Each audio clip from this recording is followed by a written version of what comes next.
एक बार फिर स्वागत है आपका संसद टीवी के weekly cultural round up vibrant Bharat में। मैं हूं प्रतिबिंब शर्मा और मैं हूं आपके साथ अमृता चौरसिया। एक ऐसा शो जिसका मकसद सांस्कृतिक गतिविधियों के जरिए देश की सांस्कृतिक विविधता में एकता का जश्न मनाना है। साथ ही विराट और समृद्ध भारतीय संस्कृति, कला और साहित्य से जुड़ी अहम जानकारियां आप तक पहुंचाना है। वाइब्रेंट भारत में इस बार आपको हम लेकर चलेंगे राजधानी दिल्ली, पूर्वोत्तर राज्य असम, पहाड़ी राज्य हिमाचल प्रदेश और कला संस्कृति के गढ़ पंजाब।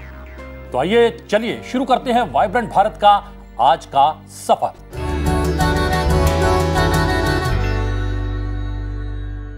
अमृता, बात कर लेते हैं पूर्वोत्तर के राज्य असम की, जो अपनी सांस्कृतिक विशिष्टता के कारण एक अलग पहचान रखता है। यहाँ के समाज में भी कला और संस्कृति के प्रति रुझान बहुत स्वाभाविक है। बिल्कुल प्रतिबिंब, असम की इसी सांस्कृतिक धरोहर को संरक्षण और बढ़ावा देने के उद्देश्य से राजधानी गुवाहाटी में हर साल प्राग ज्योति इंटरनेशनल डांस फेस्टिवल का आयोजन होता है और इस साल भी 13 से 16 फरवरी के बीच इस फेस्टिवल का आयोजन किया गया। हालांकि कोरोना के मद्देनजर इस बार फेस्टिवल जो है प्रतिबिंब पूरी तरह से वर्चुअल रहा। जी हाँ, लेकिन देश के अलग अलग हिस्सों से कलाकारों ने इसमें हिस्सा लिया।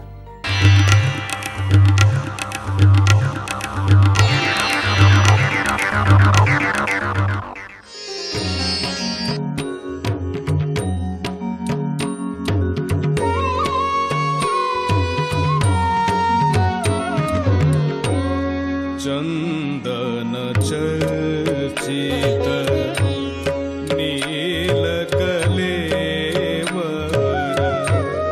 पीतवसन बनमाली।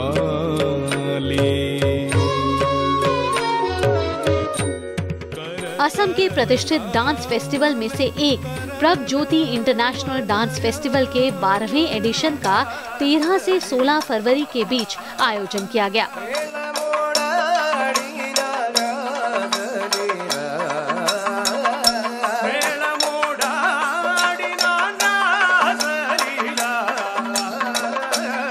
कोरोना के कारण इस बार प्राग ज्योति इंटरनेशनल डांस फेस्टिवल या PIDF 2022 का 4 दिवसीय आयोजन पूरी तरह वर्चुअल रहा।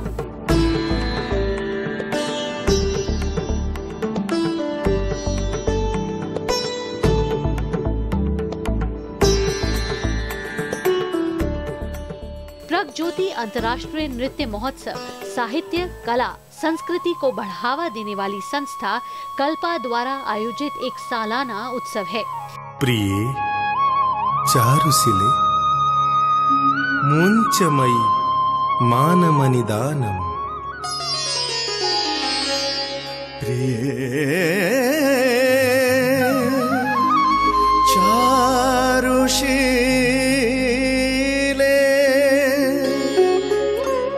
मुंचमयी मानम निदानम,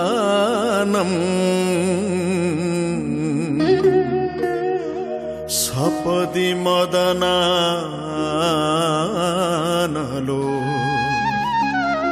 दहति मम मानसम। फेस्टिवल की शुरुआत साल 2009 में की गई, जिसका मकसद असम की समृद्ध सांस्कृतिक विरासत को आगे बढ़ाना है।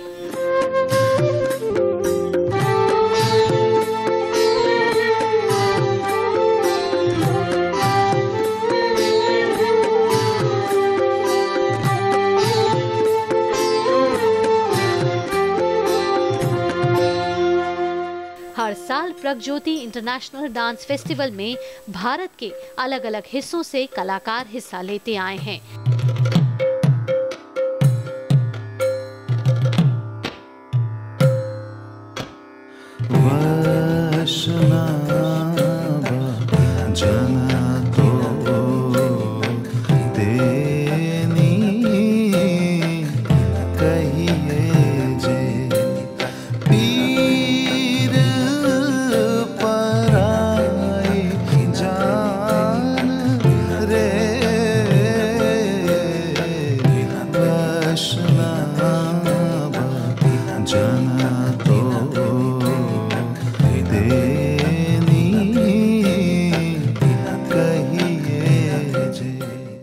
अपनी कला के जरिए भारतीय शास्त्रीय नृत्यों के अलग अलग रूपों को एक मंच पर लाने का काम करते हैं।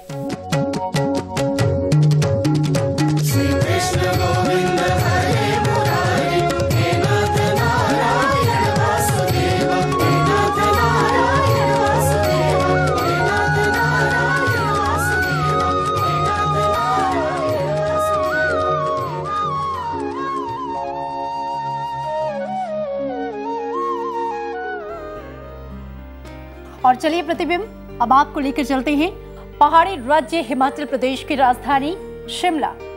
प्रतिबिंब, यूं तो हर प्रकृति प्रेमी के लिए शिमला हमेशा से एक फेवरेट टूरिस्ट डेस्टिनेशंस में से एक रहा है, लेकिन पिछले दिनों हुई बर्फबारी ने इस पहाड़ी शहर की खूबसूरती को दोगुना कर दिया है। जी हाँ, वहीं इस सब के बीच खास बात यह है कि खूबसूरत वादियों और पहाड़ियों का दीदार कराती हेरिटेज ट्रेन इन दिनों देश भर से पर्यटकों को आकर्षित कर रही है।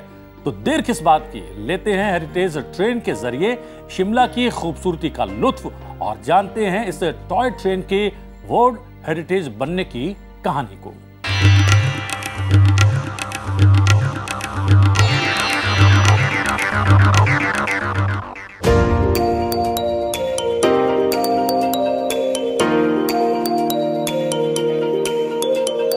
हिमाचल प्रदेश की राजधानी शिमला की फिजा इन दिनों बर्फबारी से गुलजार हो उठी है।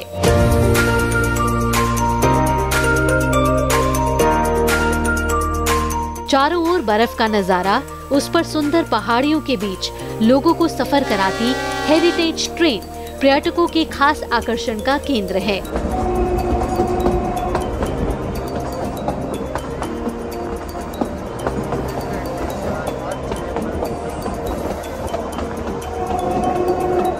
यात्री कालका शिमला रूट पर पहाड़ियों में हेरिटेज ट्रेन की सवारी का आनंद ले रहे हैं।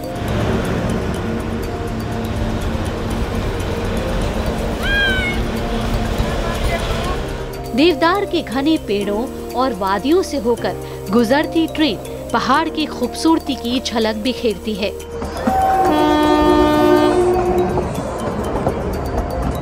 ब्रिटिश राज के दौरान इस रेलवे का निर्माण भारत की ग्रीष्मकालीन राजधानी शिमला को शेष भारतीय रेल प्रणाली से जोड़ने के लिए 1898 और 1903 के बीच हर्बर्ट सेप्टिमस हैरिंगटन के निर्देशन में किया गया और तब से इसका सफर जारी है।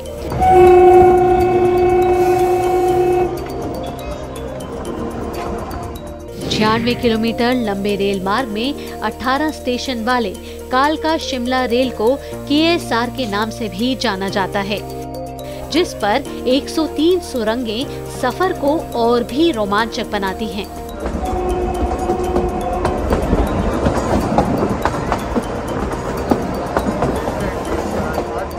उन्नीस 1921 में राष्ट्रपिता महात्मा गांधी ने भी इस मार्ग से यात्रा की थी। अपनी ऐतिहासिकता और अनोखेपन के कारण कालका शिमला रेलवे भारत के पर्वतीय रेलवे विश्व धरोहर स्थल के रूप में शामिल है।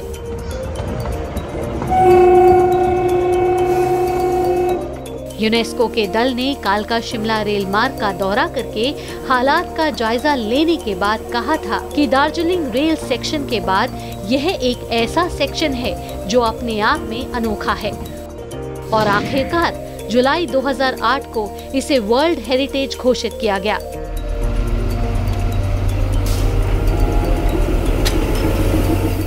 दशकों से ये हेरिटेज ट्रेन शिमला की खूबसूरती में चार चांद लगाने का काम कर रही है।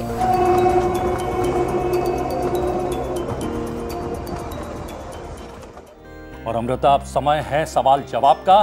पिछले एपिसोड में हमने आपसे एक लोक कला के बारे में पूछा था। आप में से कई दर्शकों ने इसको बिल्कुल सही पहचाना। जी हाँ, ये कला है पंजाब की फुलकारी। सही उत्तर देने वाले दर्शकों के नाम हम स्क्रीन पर शेयर कर रहे हैं।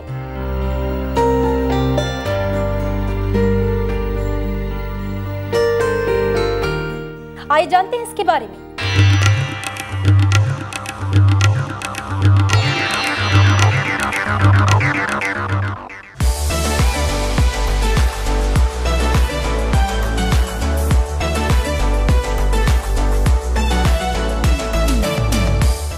दुनिया में प्रसिद्ध पंजाब की फुलकारी चुनरी दुपट्टों पर हाथों से की जाती है।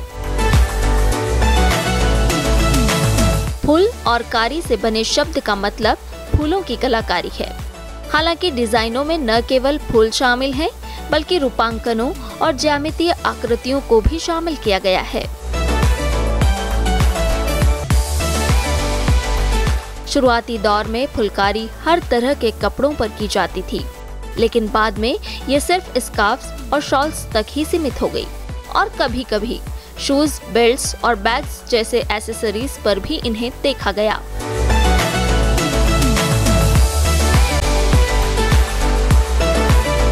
ऐसी मान्यता है कि कढ़ाई की यह शैली ईरान से आई, जहां इसे गुलकरी कहा जाता था, जिसका अर्थ भी फूल की कलाकारी ही है। भारत में इसका आगमन पाकिस्तान के मुल्तान से माना जाता है। 7वीं शताब्दी में फुलकारी देश के विभिन्न भागों में से प्रचलित थी। बाद में ये केवल पंजाब में ही बची रह गई। रफ स्टिच को कुशल हेरफेर से आकर्षक डिजाइन और पैटर्न से बदलने का नाम ही है फुलकारी, जो पंजाब के घर घर में महिलाओं द्वारा पीढ़ी दर पीढ़ी आगे बढ़ती आई है।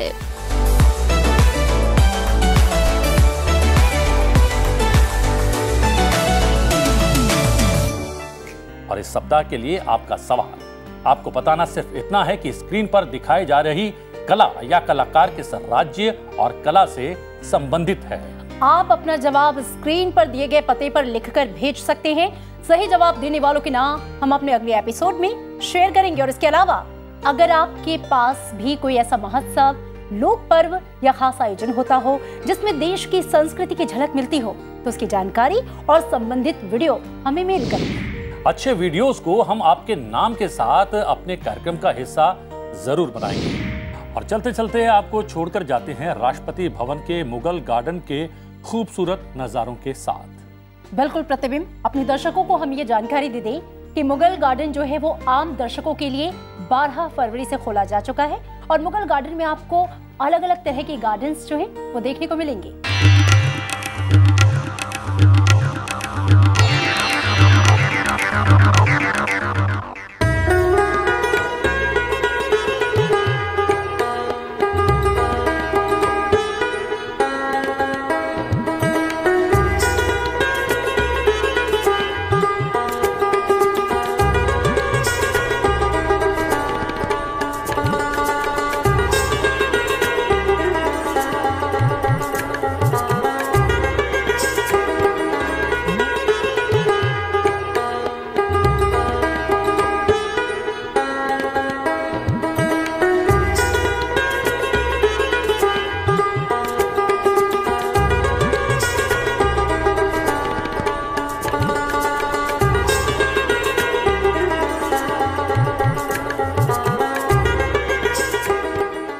जी हाँ, वाइब्रेंट भारत के आज के सफर में इतना ही।